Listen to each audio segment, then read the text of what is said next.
आगे हम लोग देखते हैं कि जो बोर्ड है, बोर्ड में प्रश्न कैसे आते हैं। तो प्रश्न आते हैं आर्थिक विकास और आर्थिक वृद्धि में क्या अंतर है। यानी कि दोनों में आर्थिक लगा हुआ है, लेकिन एक में कंडीशन लग गया कि विकास क्या, आर्थिक विकास क्या है, और एक में कंडीशन लगा कि आर्थिक वृद्धि क्या है। तो जो देश विकासशील है तो उसमें विकास का प्रयोग किया जाता है। जो देश विकासशील है उसमें हम लोग विकास का प्रयोग करते हैं, और जो देश विकसित है उन देशों में वृद्धि शब्द का प्रयोग किया जाता है। जो देश विकासशील है उसको हम लोग विकास शब्द का प्रयोग करते हैं, जो देश विकसित है उसमें हम लोग वृद्धि शब्द का प्रयोग करते हैं।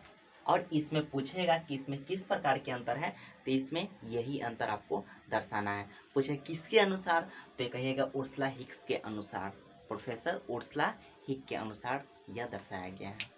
अब हम लोग देखेंगे कि समावेशी विकास किसे कहते हैं। तो इसका होगा डिफिनीशन, लिखिएगा, कॉपी निकाल के नोट कर लीजिएगा कि इसका होगा कि आर्थिक विकास की वह प्रक्रिया जिसमें समाज के सभी वर्गों के जीवन स्तर ऊंचा हो जाए, उसकी रहन सहन खान पान ऊंचा हो जाए, और वह समाज की कोई भी वर्ग अछूता न रह जाए, तब वैसे समाज को हम लोग समावेशी विकास कहेंगे। उसको हम लोग क्या कहेंगे, समावेशी विकास कहलाएगा। अब हम लोग देखते हैं कि राष्ट्रीय विकास परिषद क्या है। राष्ट्रीय विकास परिषद क्या है और इसका क्या उद्देश्य है। जिस तरह से हम लोग पहले वाले में देखे उसी प्रकार से इसमें भी हम लोग देखेंगे कि राष्ट्रीय विकास परिषद क्या है। तो राष्ट्रीय विकास परिषद को 6 अगस्त 1952 ईस्वी में इसे गठित किया गया था।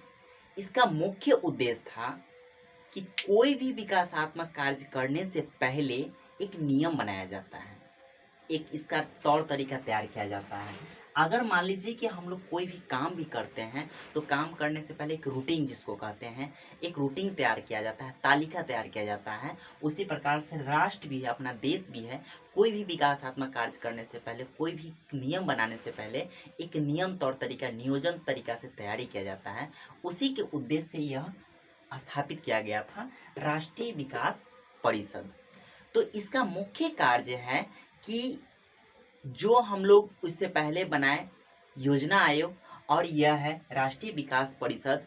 तो इसमें क्या है कि अगर कोई केंद्र कोई नियम बनाने जा रहा है तो उसमें प्रत्येक राज्य की मुख्यमंत्री और योजना आयोग में जो वहाँ के सदस्य थे, ये सब उसमें सम्मिलित होकर उसको कोई भी नियम को प्रतिपादित करते हैं, बनाते हैं, ताकि इन दोनों के बीच में आपसी मतभेद ना हो और वह विकास सुचारू रूप से हो सके।